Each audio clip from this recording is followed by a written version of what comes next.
Alors, bonjour à tous, rebonjour. Nous allons faire une démonstration qu'on n'a pas faite en cours sur les racines carrées. Voilà, on va démontrer que racine de 2 ne peut pas être un nombre rationnel, c'est-à-dire qu'il ne peut pas s'écrire sous la forme d'une fraction d'entier irréductible. Alors, on va faire ce qu'on appelle une démonstration par l'absurde.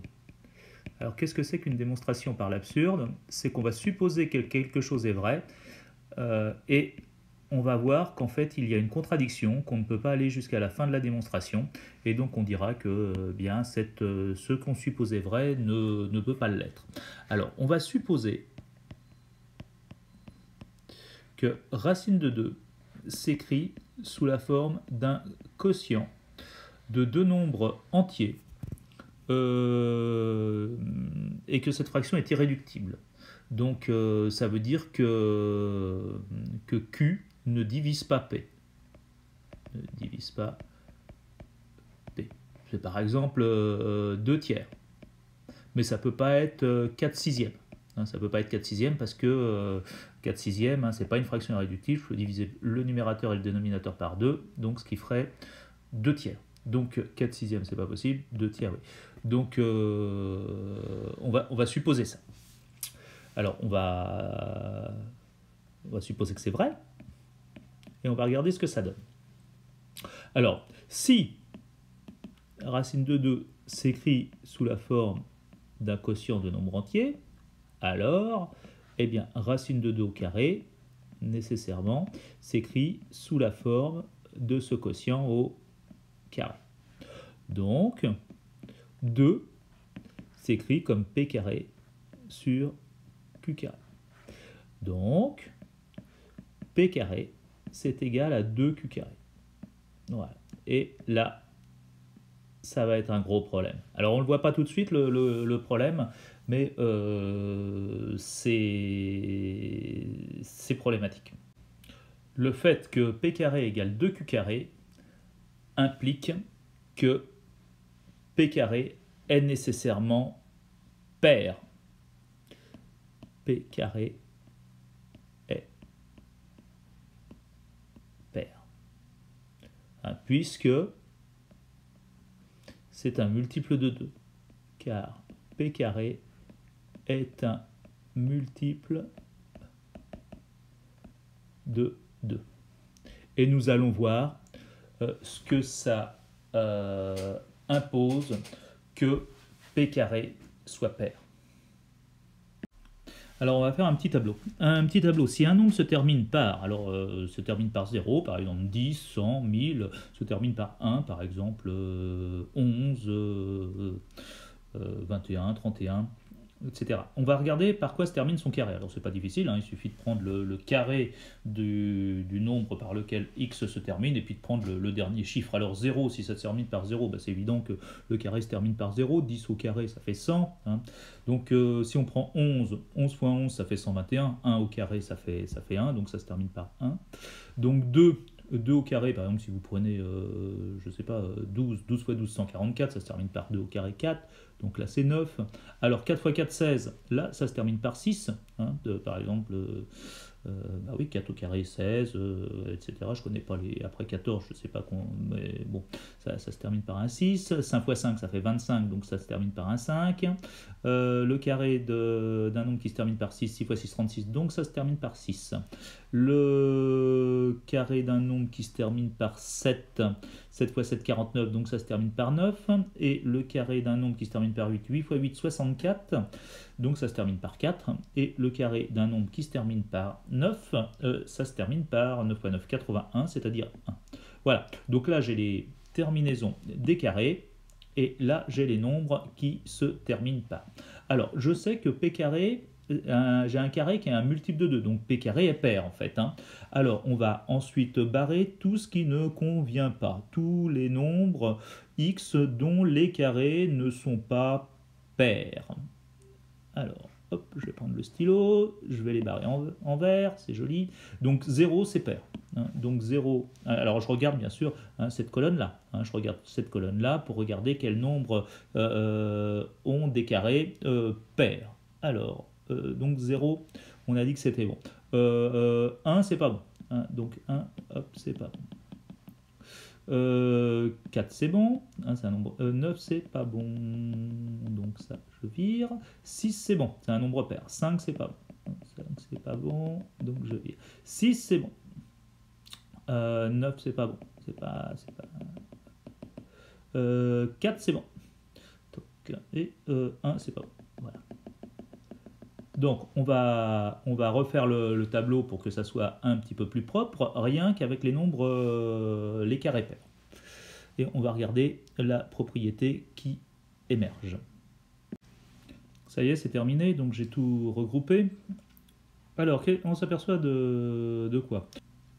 Eh bien, tous les carrés pairs ont des nombres, correspondent à des nombres du type 0, 2, 4, 6, 8. Et bah justement, 0, 2, 4, 6, 8, c'est exactement la même propriété. Donc, on peut en déduire que si P carré est pair,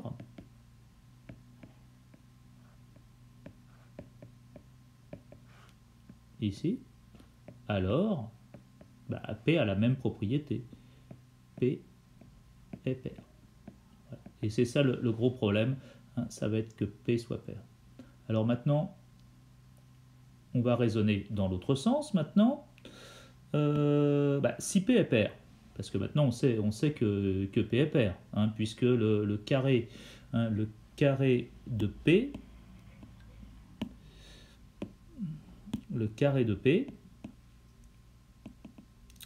est pair. Donc on sait que P est pair. Donc maintenant P est pair. Alors si P est pair, son carré, quand j'élève un nombre pair au carré,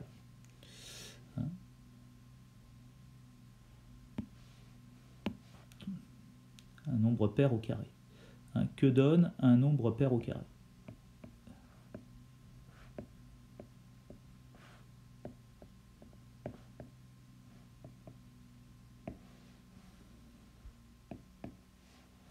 Par exemple, P, c'est 2 fois un nombre.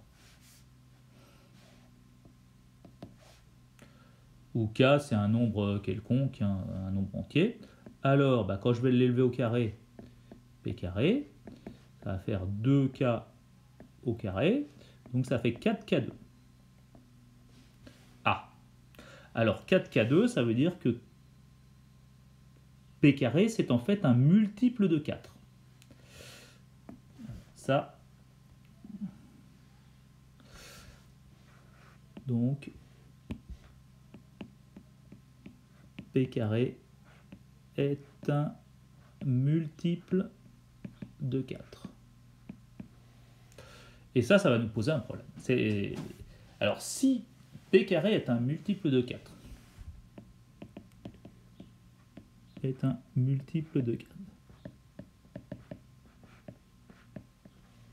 et P carré, c'est égal à 2Q carré, ça veut dire que ça, Q carré, c'est un multiple de 2.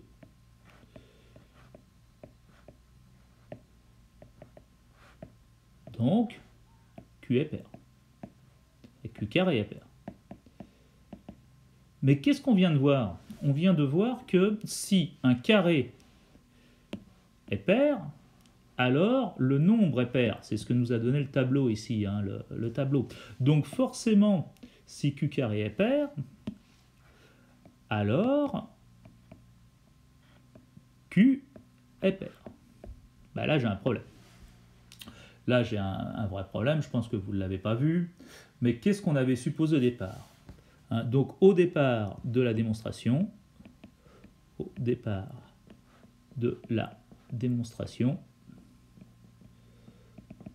on suppose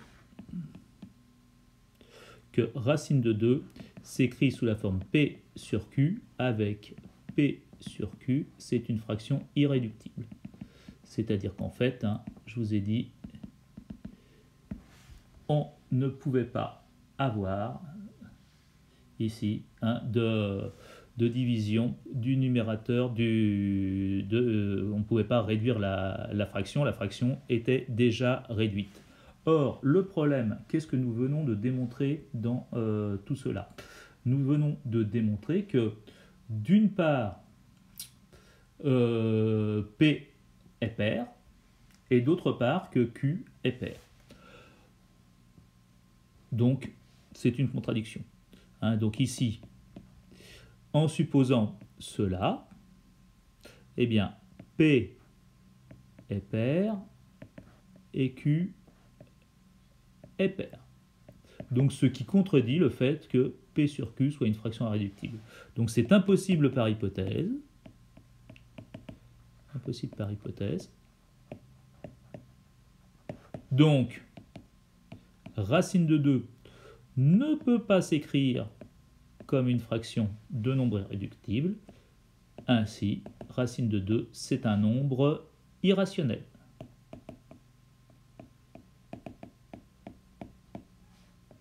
Qui ne peut pas s'écrire comme un quotient irréductible de nombre entier. Voilà, donc je vous ai remis toute la démonstration de façon assez propre. Alors pour la petite histoire, je ne vous explique pas la tête qu'ont fait les Grecs quand ils se sont aperçus de ça, parce que pour les Grecs, eh bien, tout était quotient de nombre entier. Et le problème, c'est que racine de 2, c'est très très facile. Quand même, ils avaient le théorème de Pythagore, puisque quand il y avait un carré de côté 1, ils avaient bien compris que 1 au carré plus 1 au carré, ça faisait 2 au carré. Donc là, ils avaient bien...